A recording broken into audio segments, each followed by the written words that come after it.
Olá, muito bem, queridos.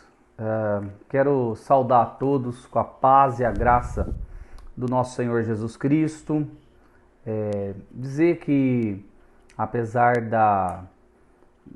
dessa coisa diferente, maluca que a gente está vivendo, Deus nos tem dado graça. Foi uma semana na presença dEle, o Senhor nos tem abençoado e que Ele fale ao nosso coração nesse momento, que Ele trabalhe em nossa vida usando o texto que Marcos, de modo inspirado, nos traz e que o Senhor possa nos abençoar neste culto, ou continuar nos abençoando neste culto.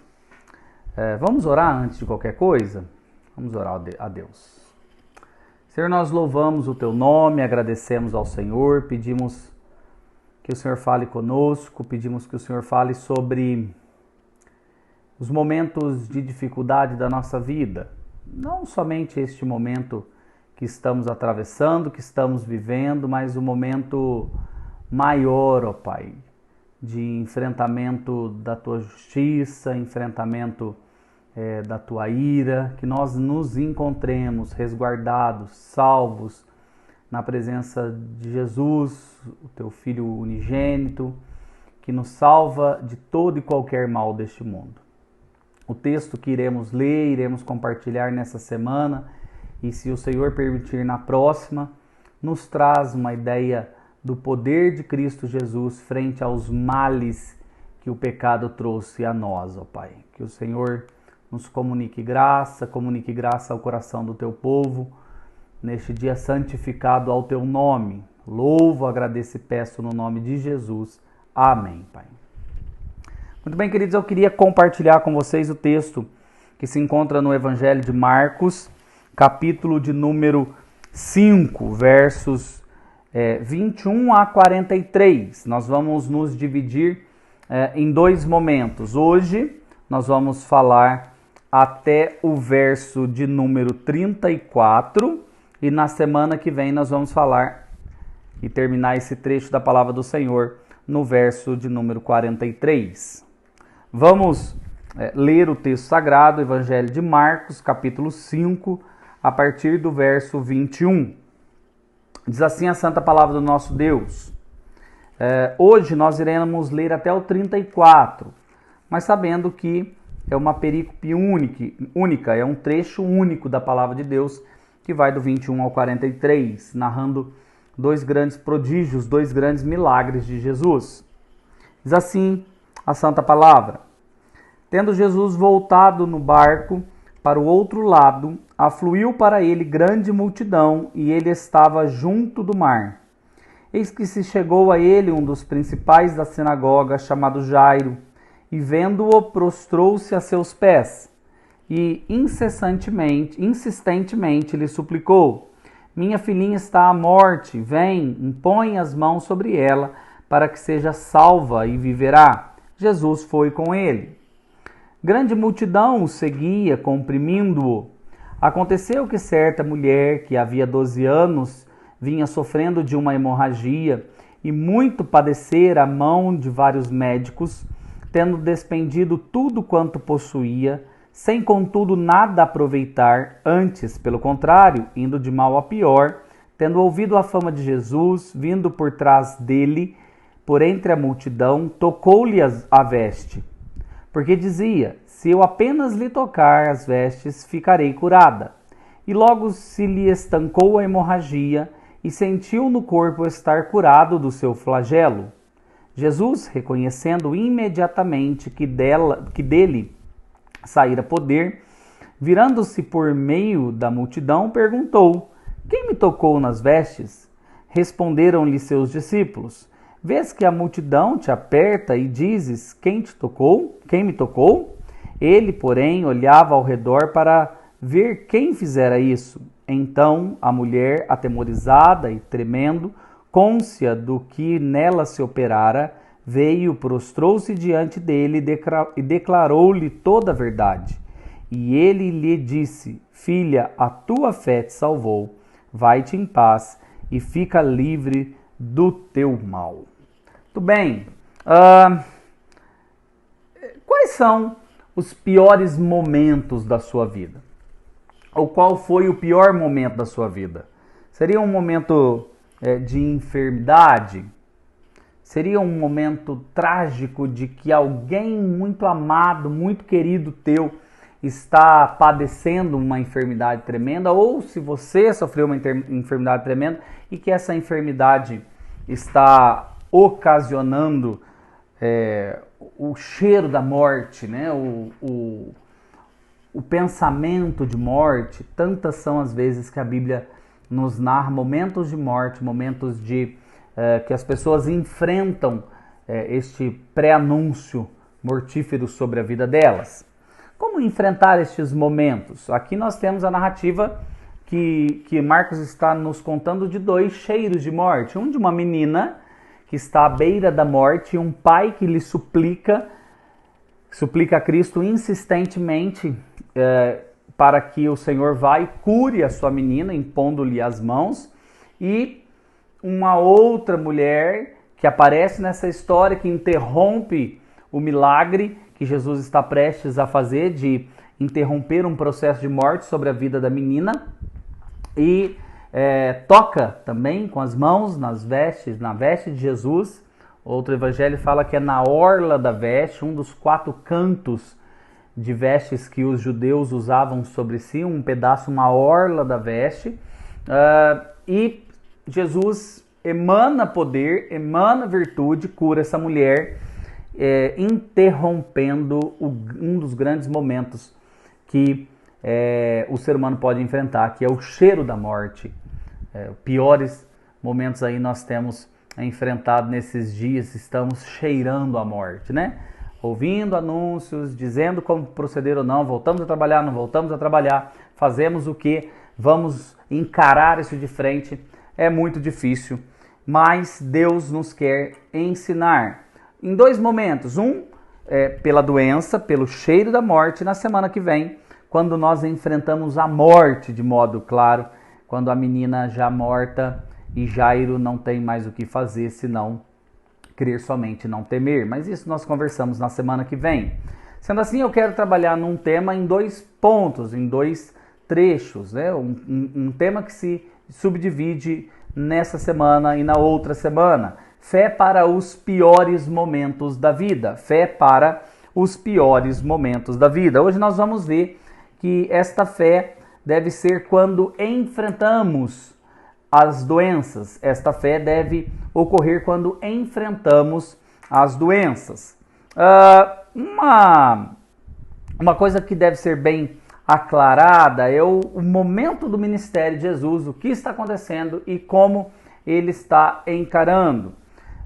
Se você notar o contexto imediatamente próximo ao texto lido, são 2 encontros de Jesus com grandes adversários e ele vencendo esses grandes adversários e mostrando para os seus discípulos quem é ele, o caráter de Deus Todo-Poderoso que comanda céus, terras, doenças e morte. Ele está mostrando aos seus discípulos.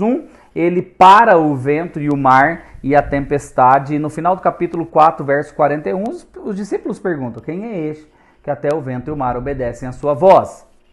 Na sequência ele vai entre os Gerazenos, tem um encontro com um homem que tem uma legião de demônios, ele ordena aos demônios e os demônios também obedecem à sua voz. Ele está ainda respondendo à pergunta: quem é esse que até o vento e o mar obedecem à sua voz?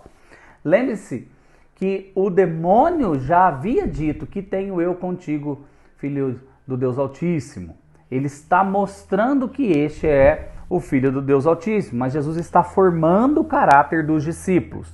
Jesus está trabalhando na vida dos discípulos, por isso a sequência do texto ela é muito importante para nós entendermos quem é este que está fazendo todos lhe obedecerem.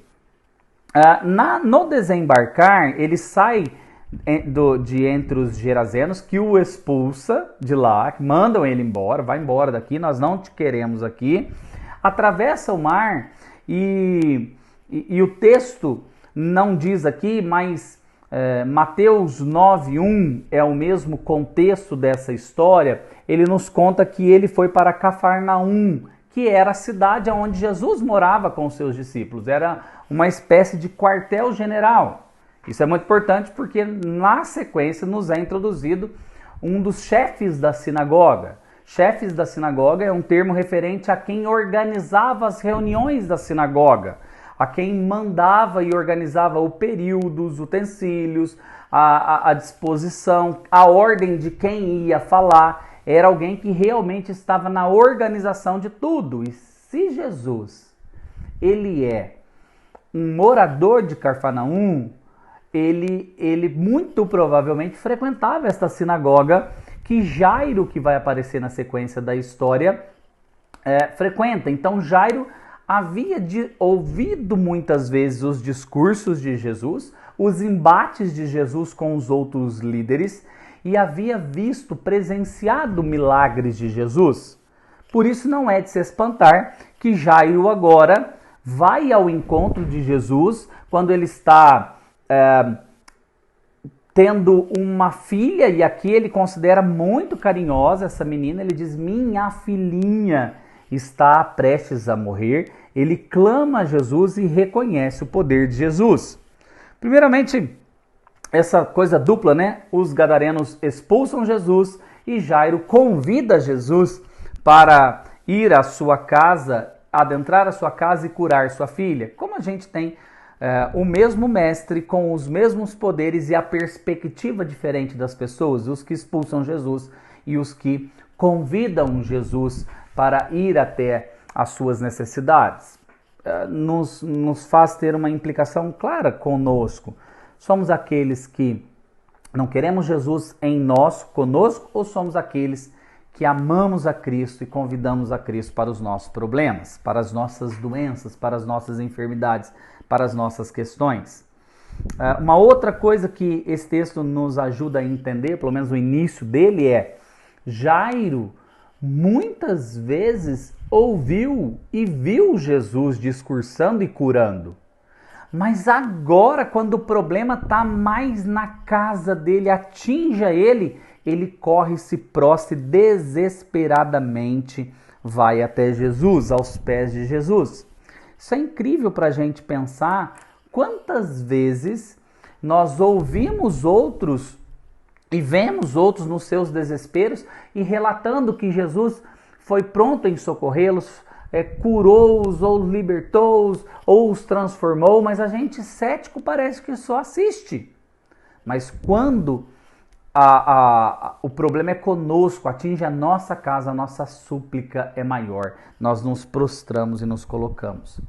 Será que Deus nos está tratando nesses dias? Você pode ter opiniões diferentes de como o governo e as autoridades devam lidar com essa doença, mas falar que não há um problema de fato e falar que a gente realmente não corre risco de morte seria muito ingênuo também da sua parte.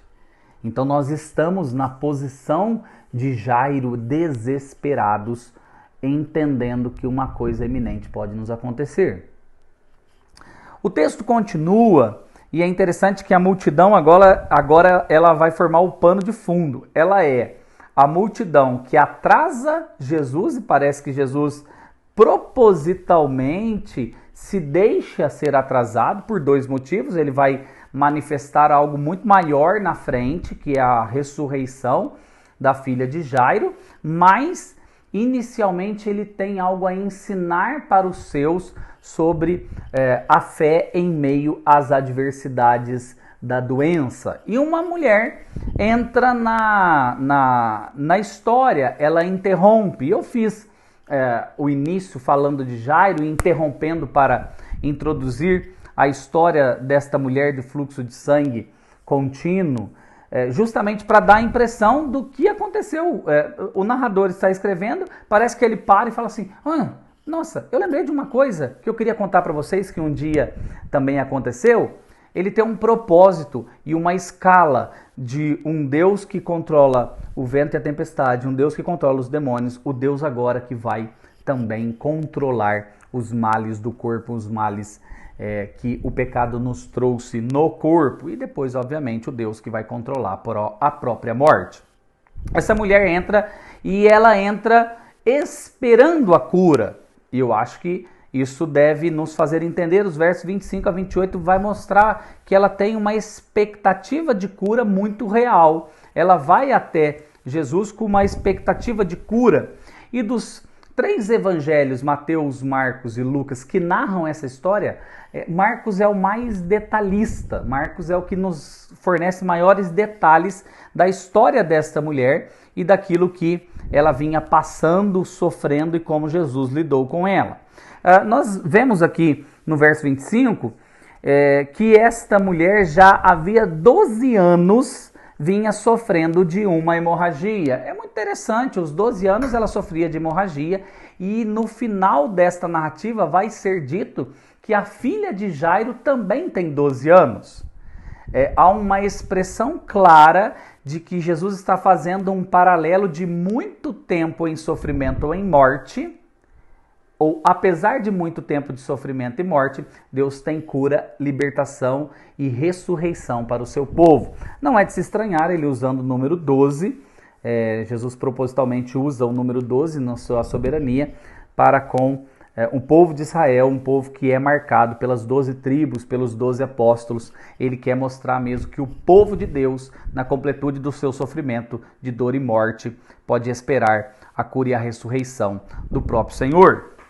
Irmãos, na sequência a gente vai vendo que esta mulher que sofria 12 anos de uma hemorragia constante, e você pode encontrar em outras traduções um fluxo contínuo ou um corrimento contínuo de sangue, não pensemos que seja uma hemorragia muito grande, porque senão ela não estaria viva. Então são 12 anos de um fluxo de sangue contínuo, e obviamente não é o fluxo menstrual normal das mulheres, porque senão ela já estava morta. Então é um corrimento, um fluxo que não para e que vai debilitando, que vai causando anemia, que vai causando fraqueza e que vai tirando a mulher de tudo aquilo que ela poderia entender ser a normativa da vida dela. A gente precisa entender isso para ver o desespero dessa mulher e o que ela vai fazer é uma medida desesperada.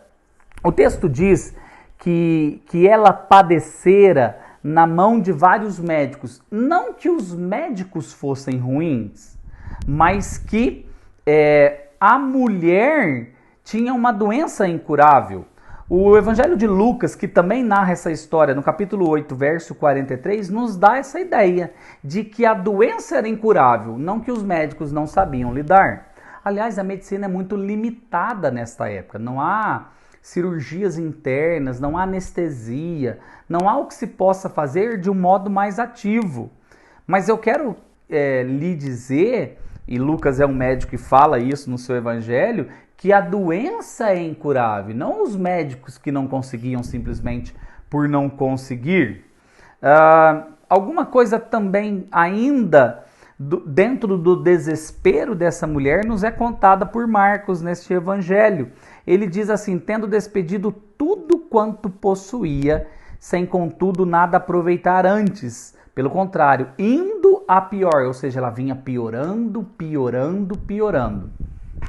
Esse despendido tudo que tinha, de modo inicial, você tem que pensar em finanças. Nós não sabemos se essa mulher é rica ou pobre, pouco importa, porque os médicos não conseguiam curá-la de modo algum. E ela já tinha gastado tudo aquilo que ela tinha. Então, ela perdeu, primeiramente, todo o dinheiro. Nos dá uma ideia que ela perdeu toda a saúde, ou toda a disposição de vida, toda a saúde. E também, e aqui é muito marcante, que ela perdeu a liberdade de adoração.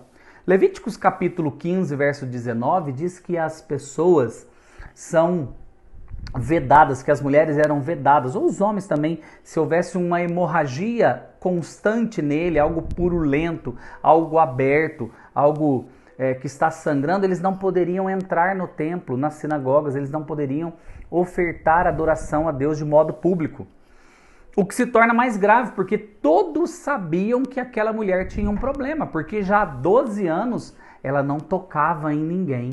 Ela era proibida de se relacionar. Então ela perde o dinheiro que ela tem, ela perde a saúde que ela tem, ela perde a capacidade de socialização que ela tem.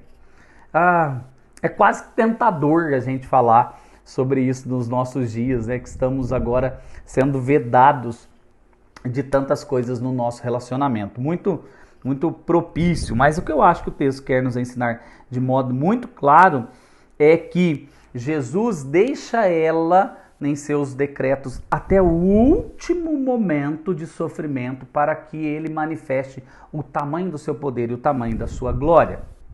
Outra coisa é que ela está recorrendo à última instância, o último momento. Eu creio que Jesus, ele vai manifestar o seu poder como o último recurso para aquela mulher. E quantas vezes Deus nos faz isso?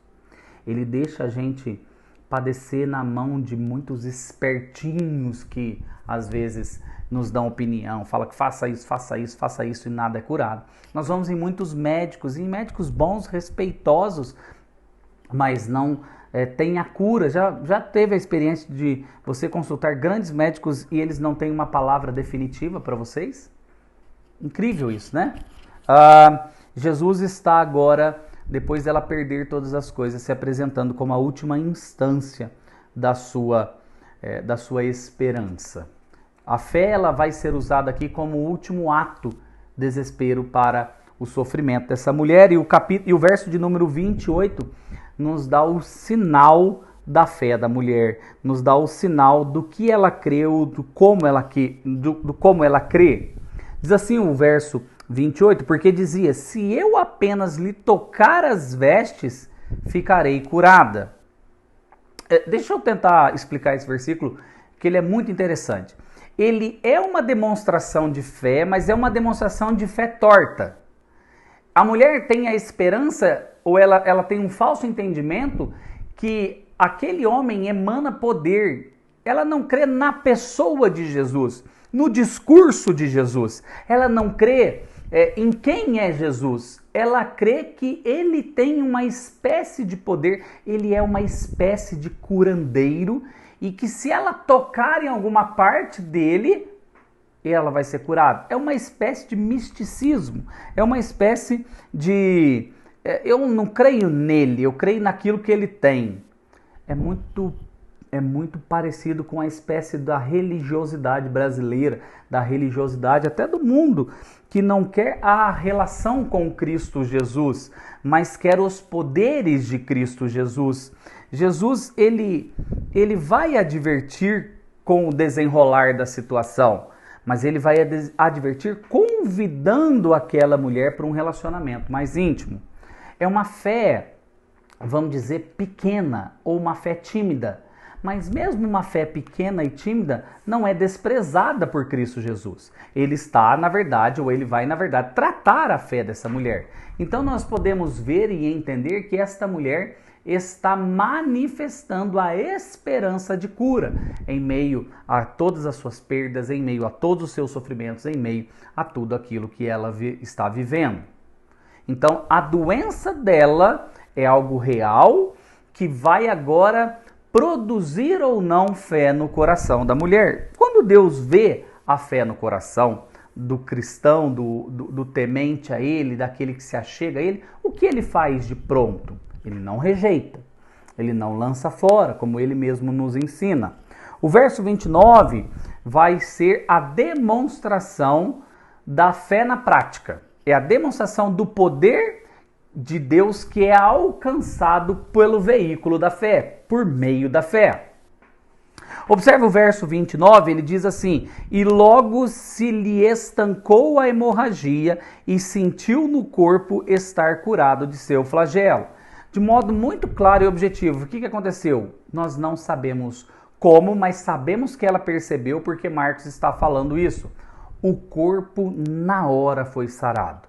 O poder na hora foi emanado e atingiu o seu objetivo, que é de produzir cura. Essa mulher foi curada definitivamente pela força do poder de Jesus. Me faz lembrar, e depois vocês perguntem ao diácono Paulo, que é verdade, quando eu tive a minha primeira crise de cálculo renal, a primeira crise, eu estava com o Murilo e o diácono Paulo, eles me levaram ao hospital e cheguei ao hospital não conseguindo me arcar, me levantar, porque se você já teve cálculo renal, você sabe quanto é doloroso, como é. Depois de todo medicamento ministrado, de tudo, eu saí andando como se não tivesse nada. Parece que tirou com a mão. E não foi um milagre, foi uma ação natural ali dos medicamentos, mas parece que eu não tinha nada. É exatamente isso que ela sentiu. Aquilo que era talvez a debilidade de uma fraqueza, de constante sangramento, 12 anos de sangramento, uma anemia, uma vontade de prostração, sabe-se lá como ela conseguiu desvencilhar-se da multidão e tocar nas vestes de Jesus, mas agora ela tem o seu flagelo, o seu mal todo extirpado, todo estancado. Irmãos, a doença, ela é a oportunidade para a gente ver o poder de Deus. Ela é realmente a oportunidade para a gente ver Deus agindo. E eu quero dizer algo a mais. Muitas vezes, se você se achegar a Cristo, Ele não vai nos curar. Não vai nos curar. Há relatos de irmãos que têm doenças uma vida toda e que nem delas morrem. O irmão tem uma artrite gotosa e sofre com aquela dor no pé uma vida toda. Irmãos têm hipertensão, irmãos têm diabetes e ficam com ela a vida toda. A questão muitas vezes não está se Deus nos cura ou não, mas como nós entenderemos o poder de Deus frente a essas doenças e como nós experimentaremos o cuidado de Deus em frente a essas doenças. Mas muitas vezes Deus nos cura. E Deus transforma aquilo que é mal, que é uma consequência clara do pecado, na manifestação do seu poder. Não são poucos os irmãos que, se você pedir para relatar, eles sabem te contar quando eles estavam maus, quando Deus agiu e aquilo que era uma doença muito ruim, Deus extirpou de modo miraculoso. Não é a normatividade da ação de Deus, mas Ele é o Deus poderoso para ou nos fazer passar pela doença, ou nos curar dela, ou atravessar conosco enquanto sofremos com ela. Mas no final das contas eu gostaria de falar que a doença, ela é o local para Deus manifestar o seu poder. O texto caminha para o seu clímax, para o seu auge, para um momento de encontro real agora, e um discurso, um diálogo de Jesus com a mulher.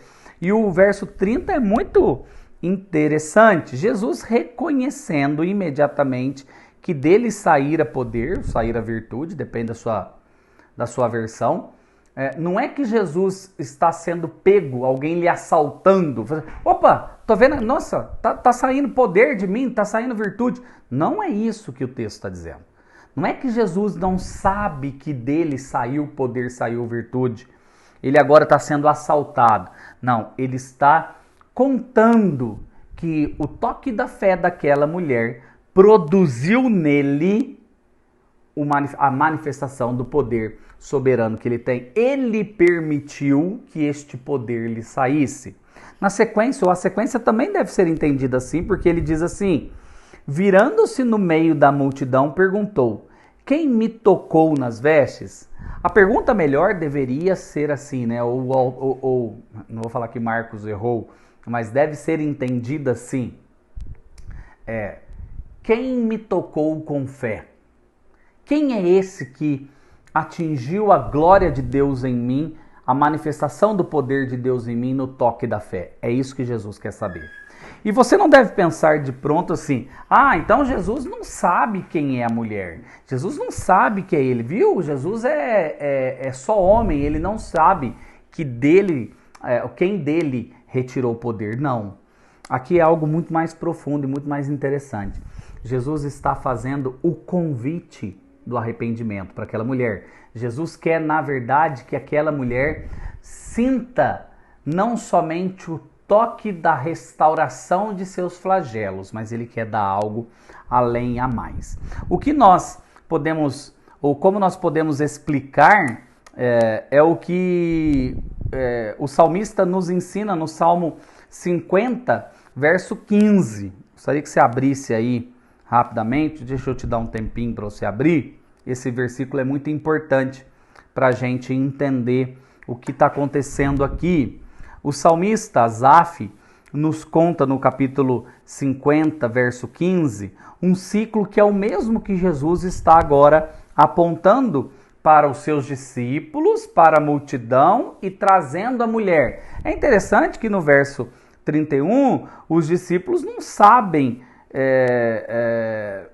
quem lhe tocou, né? Os discípulos não têm sensibilidade espiritual, os discípulos não sabem das coisas espirituais. Os discípulos falam, né, no verso 30 ainda, virando-se no meio da multidão, quem me tocou? Aí no 31, respondeu os discípulos, vês que a multidão te aperta e dizeis, quem me tocou? O senhor não está entendendo, nós não sabemos quem tocou. Mas o salmista Asaf diz assim no 50:15, invoca-me no dia da angústia, eu te livrarei e tu me glorificarás. Então este é um ciclo. E assim nós deveríamos encarar as nossas doenças.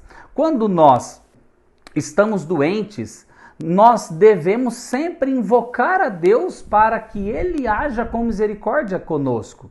Então, no dia da tua calamidade, no dia da tua doença, no dia do teu sofrimento, me invoca-me, e eu vou te livrar. E quando eu te livrar, você vai me glorificar. O ciclo estava quase preenchido. Ela invocou pelo toque da fé, Jesus liberou virtude e poder, e agora ele está convidando aquela mulher a manifestar glória a Deus, a receber muito mais do que uma cura no corpo, receber agora a salvação da alma. Jesus olha, dando a ela um caminho de oportunidade, dando a ela o caminho pelo qual ela deve percorrer. Parece que essa mulher é aquela espécie que nós lemos na liturgia há pouco, dos 10 leprosos. Até este momento, ela faz parte dos 9 leprosos, aqueles que receberam a cura do corpo, mas não voltaram para dar glórias. Ela agora está sendo convidada a glorificar a Deus. Afinal de contas, esse é o objetivo do milagre. Que as pessoas glorifiquem a Deus, porque as pessoas reconheçam a glória de Deus e reconheçam o poder de Deus. Jesus se vira para aquela mulher, ele, porém, olhava ao redor para ver quem fizera isso. Alguns comentaristas dizem que ele está olhando ao redor, mas fitando aquela mulher, chamando ela para dizer de fato aquilo que lhe aconteceu. E é isso que ela faz. E a gente deveria entender um pouquinho do Evangelho de Marcos, da narrativa, como que ela se apresenta. Imagina, ela tem um fluxo de sangue, ela é uma mulher rejeitada na sociedade, ela é uma mulher que não pode falar em público, é desonroso uma mulher falar, e ela é uma mulher de fluxo de sangue. Por isso, ela está atemorizada, a palavra é atemorizada, completamente em pânico. E ela agora, ela vai se humilhar na frente de todo mundo e ela vai falar e contar o que tinha acontecido. Ó, Senhor, eu há 12 anos venho sofrendo de um fluxo de sangue, mas agora quando eu toquei no Senhor, acabou, eu estou curada, eu estou limpa. E é isso que ela diz, ó, atemorizada e trêmula, consciente, sabedora do que nela se operá-la, veio, prostrou-se diante dele, sinal de adoração, de dar glórias. Ela faz exatamente aquilo que Asaf falou no Salmo 50, exatamente aquilo que aquele leproso fez quando ele deu glória voltando, e ela vai agora prostrar-se diante dele e declarar-lhe toda a verdade. Ela se humilha, ela conta para ele tudo aquilo que ela tinha passado, tudo aquilo que ela estava vivendo. Como que Jesus reage a isso? Como que Jesus vê tudo isso? E é muito interessante. Jesus podia reprová-la, porque ela não podia tocar em Cristo. Mas o detalhe é que ela não toca em Cristo, ela toca nas vestes de Cristo. Ela não toca no homem, ela toca nas vestes. Ela está meio torta no pensamento. Lembra do que eu falei? Ela não entendeu que não são as vestes que curam. E Jesus vai consertar a fé dessa mulher. Jesus vai dar o norte correto para a fé dessa mulher quando ele diz o seguinte: e ele lhe disse, filha, agregando-a a quem ela pertence a partir de agora por meio da fé. Você pode pensar que ele está dizendo filha só porque ela é uma menina, ela é mais nova. Não, ele está agregando ela dentro da paternidade de Deus, da filiação a Deus. Ele diz, filha, a tua fé te salvou. Ele está contando e tirando dela a ideia de não creia misticamente. Não foi o objeto crido, a veste, a orla da veste que te curou, mas foi a fé no poder de Deus, no Deus poderoso, na pessoa de Jesus que te curou. Quem cura é o poder de Deus que é atingido por meio da fé. E ela recebe este esclarecimento agora e na sequência ele fala algo fantástico. Ele diz assim, a tua fé te salvou, a tua fé não te curou. Fé boa é a fé que salva, é o veículo que Deus usa para dar a nós a salvação em Cristo Jesus. Doença, ela é o campo oportuno para nós crermos, para nós conservarmos a fé, para nós continuarmos. E ele declara o modo que ela deve proceder a vida dela. Então, vá em paz, porque agora ela tem paz com Deus e paz na doença, e fica livre do teu mal. Qual mal? Os dois. O mal que lhe afastava de Deus e o mal que a deixava longe da sociedade, longe de tudo aquilo que é o normativo. Irmãos, algumas implicações e aplicações depois dessa exposição eu gostaria de deixar no seu coração neste domingo. Eu gostaria primeiro de fazê-lo entender que essa mulher não achou cura na medicina da época. Nós não vamos achar cura completa na medicina de hoje. Os homens e a medicina estão se degladiando frente a esse vírus absurdo que a gente está enfrentando. Você pode dizer mil coisas de como nós devemos proceder ou não, mas que em muitos países se morrem 600, 700, 800 pessoas por dia. Este vírus mata e mata de verdade. A medicina não consegue responder. Eu quero dizer que, primeiramente, a medicina é uma bênção de Deus na vida da gente. E que nós devemos realmente nos submeter às autoridades médicas, mas não colocar a última esperança na medicina. Ela não encontrou a cura diante dos muitos médicos que ela consultou e chegou a gastar tudo que ela tinha. Há um limite. Eu não sei se você está pensando que você vai ter completa libertação fazendo tudo aquilo que a medicina lhe diz para fazer. Faça dentro do limite da perspectiva do normativo, porque a medicina não consegue ser Deus. Não deixe-se enveredar pela crença, pelo caminho de que ela é a solução completa para os nossos males. Uma outra coisa, e aqui vale bem o destaque, uma outra aplicação. Jesus está acessível a Jairo e a mulher. Nós vamos ver na semana que vem a história de Jairo e a cura que Jesus, a ressurreição que Jesus vai fazer frente à morte da filha de Jairo. A mulher, ela tem acesso a Cristo. Jesus, ele está acessível e não é isso que o doente precisa. Ele cura a todos os que chegam diante dele. Pelas suas pisaduras fomos sarados. Aí você vai me dizer assim, mas pastor, nós ainda morremos. Você acabou de dizer que 600, 700, 800, quase 1.000 pessoas morrem por dia em muitos países com coronavírus, sem contar tantas outras doenças que matam muito mais. A fome na África mata muito mais. O mal no Brasil, há males no Brasil que matam muito mais. A grande questão é, Jesus nos promete curar de todos os males. A nossa cura completa não está neste mundo. O nosso sarar do corpo não está nesse mundo. Este corpo é perecível e ele vai sofrer ainda os males no corpo. Nosso corpo vai ainda sofrer os males da degradação vinda pelo pecado. Não sejamos tolos em pensar que a cura completa nesse mundo, a nossa cura completa está no novo céu e na nova terra. Se lembre das promessas de Deus. Pelas suas pisaduras fomos sarados. É uma certeza escatológica. nós experimentaremos a cura completa no novo céu, na nova terra, no corpo glorificado. Devemos falar um pouco de escatologia em meio a tudo isso que estamos vivendo, porque a nossa esperança última não está neste mundo, mas está no mundo que Deus está nos preparando. Uma outra coisa, ela gastou tudo que tinha. Talvez você, em meio às dores, às crises e os males da vida, já também gastou tudo que tinha. Gastou sua força, sua esperança, gastou sua fé. Eu gostaria de te convidar a vir a Cristo e tomar sobre você o jugo, o fardo de Cristo, que é leve, que é suave. E achareis descanso para vossas almas. Talvez aqui nós poderíamos pensar em cura para as nossas almas, cura para o nosso corpo.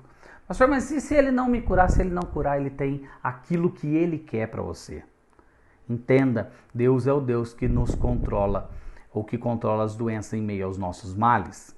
Quantas vezes temos uma fé tímida e pálida como essa mulher?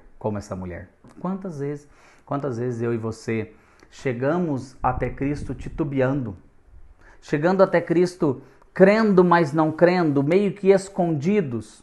Talvez agora eu gostaria de tirar um pouquinho da questão da doença. Talvez agora você está vendo esse cenário todo, você é comerciante, você é empresário, você é autônomo e não está vendo saída e não está vendo solução.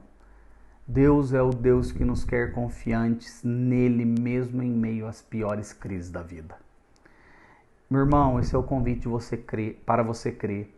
Jesus é o Deus que controla o vento e a tempestade. Jesus é o Deus que controla o pecado, os demônios. Jesus é o Deus que agora está controlando tudo aquilo que acontece ao nosso redor.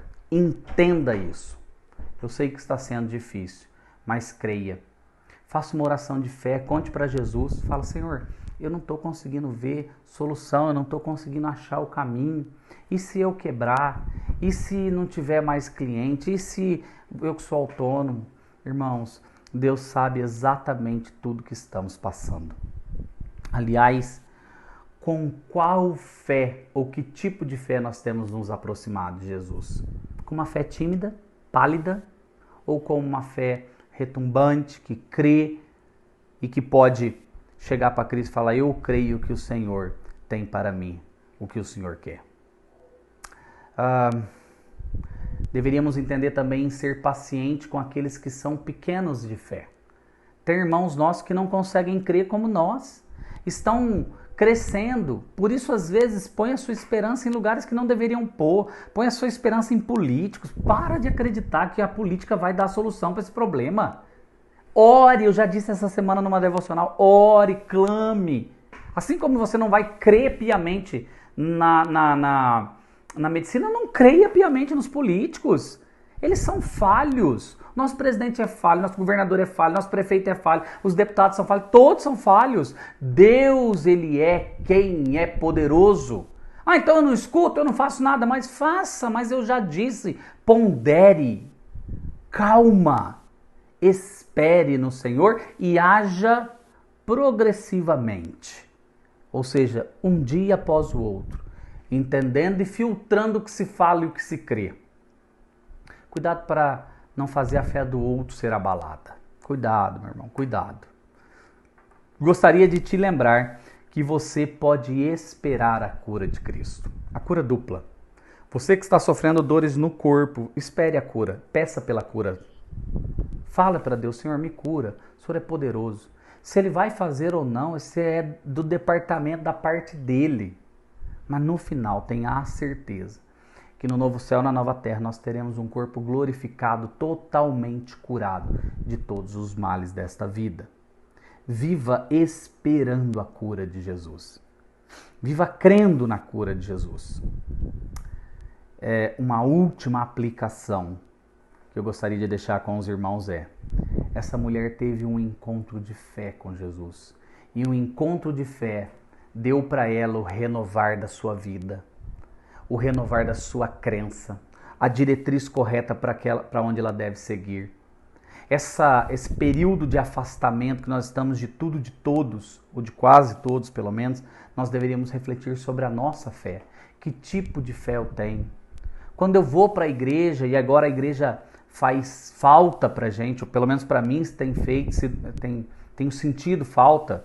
Quando eu tomo o cálice do vinho, o pão, será que eu aplico a fé no sacrifício de Jesus? Quando eu oro, quando eu ouço a mensagem, quando eu canto os cânticos, quando eu vivo a minha vida e as crises se levantam, e as piores crises se levantam, e se você não sofreu a crise da doença, se Deus não te levar repentinamente, você sofrerá. Você vai crer, que Deus lhe ache crendo, que a sua fé seja renovada. Gostaria de pedir que você espere com fé, que você haja e haja com fé, que você tome atitudes em fé. Que Deus renove o seu coração, que Deus renove a sua crença e que você saia como esta mulher, encontro após encontro com Jesus, não somente tocando na orla das vestes de Cristo, mas tocando por fé num relacionamento vivo, eficaz, um caminho aberto para junto do Pai, orando, crescendo confiadamente diante do Senhor. Que Deus nos abençoe, que Deus possa produzir cada vez mais fé no nosso coração. Semana que vem vamos continuar meditando nesse texto, agora na história que vem na sequência, a história de Jairo. Que Deus nos abençoe, queridos. Vamos orar?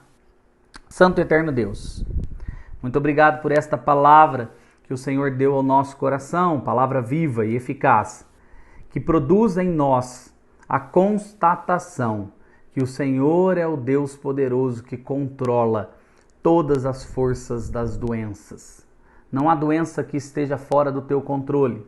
Talvez irmãos que estão ouvindo, ou pessoas que estão ouvindo este sermão agora, não creem na força do teu poder. Que nós todos sejamos achados crendo, firmes, retumbantes em meio às doenças, ó Pai. Este mundo agora cheira um pouco mais a doença. Que o Senhor nos abençoe. E por fim, ó Deus, aqueles que estão fracos, débeis, quase perdendo a fé e a esperança, renova-os, Deus. Transforma-os, Senhor. Traga ao coração deles o renovar da fé. Eu peço, agradeço no nome e no amor de Cristo Jesus, o Deus das nossas vidas. Amém. Deus abençoe, meus irmãos. Um forte abraço a todos.